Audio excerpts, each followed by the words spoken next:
Bueno, la lujuria es un vicio muy interesante.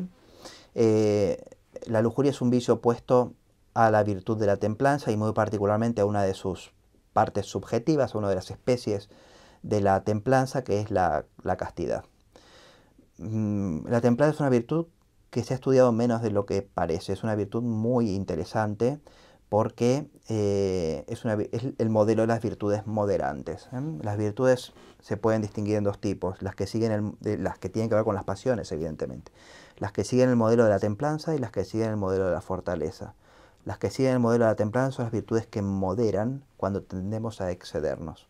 Como la mansedumbre modera la ira, por ejemplo, y por eso es una parte de la templanza. Entonces, la castidad modera el apetito de placeres venéreos, de placeres sexuales, mientras que la fortaleza es una virtud que sostiene e impulsa, y todas las virtudes que son impulsantes, en aquello que tendemos a retraernos, por ejemplo, los temores hacen que nos retraigamos. Todo aquello que nos sostiene ante el temor o es fortaleza o es parte de la fortaleza. Entonces la templanza es una virtud muy interesante. En este caso estamos hablando de la castidad, que es una de sus especies, a la que se opone la, la lujuria. La lujuria es específicamente el apetito desordenado de placeres sexuales, de placeres específicos del sexo.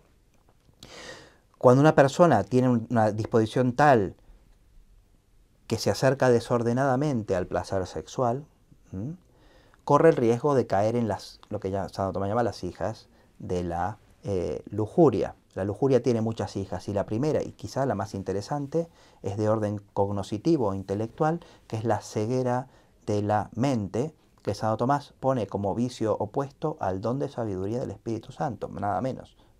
El don de sabiduría nos hace penetrar en las cosas divinas y está asociado a la caridad. El que ama mucho, después comprende mucho y juzga bien de las cosas divinas, como explica Santo Tomás. La lujuria, por el contrario, produce una ceguera mental.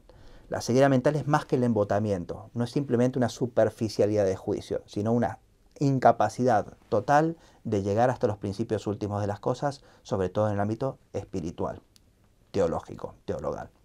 Entonces, el efecto primero de la lujuria es un efecto cognoscitivo que se refiere a los primeros principios de las cosas, sobre todo en el orden más elevado, y produce esa ceguera total, como si esa dimensión no existiera. El hombre se vuelve carnal, pierde de vista completamente lo espiritual.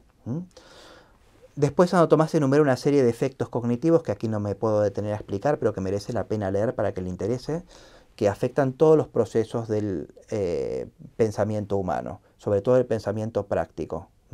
Primero que nada, la deliberación sobre los medios que conducen al fin, a la cual se opone el vicio de la precipitación, el juicio, que es consiguiente de la deliberación, se ve afectado también por consiguiente, y se ve afectada el imperio, por lo que Santo Tomás llama la inconstancia. Uno no aplica lo que juzgó que debía hacer. Entonces hay toda una alteración de la esfera cognitiva, pero que tiene su punto de partida en esta ceguera mental. Después hay consecuencias afectivas, dice Santo Tomás. En primer lugar, se cae en el egoísmo, como se lo suele traducir en los traductores de la Suma. En realidad la expresión que utiliza Santo Tomás es el amor sui, el amor desordenado de sí. Santo Tomás dice, aquí hay un cambio. El amor desordenado de sí interviene en todos los vicios. De hecho, Santo Tomás explica, cuando habla de las causas del pecado, que el amor desordenado de sí es la causa de todos los pecados. Y la triple concupiscencia no es más que tres maneras distintas de amarse desordenadamente a sí mismo. Los padres griegos lo llamaban filautía, Santo Tomás lo llama amor sui, amor de sí, pero amor de sí desordenado. En todo vicio hay amor desordenado de sí. El amor de sí, del que habla aquí Santo Tomás, es amor de sí en el cual uno se toma como fin. Es decir, una vez que uno ha renunciado por este apego al desorden sexual, a lo espiritual, se transforma el propio placer en un fin en sí mismo. Esta es la idea del amor sui, del cual se deriva por contraposición un odio a Dios, que no estaba al comienzo, pero que es un odio a aquel que con sus mandamientos se opone a que yo goce de este mundo ilimitadamente. Consiguientemente, se sigue, dice Santo Tomás, un amor desordenado de la vida presente, en la cual se puede disfrutar sexualmente, y una desesperación de la vida futura. La persona está desesperada. Hay que fijarse que la desesperación, Santo Tomás la pone tanto como hija de la asedia que como hija de la lujuria.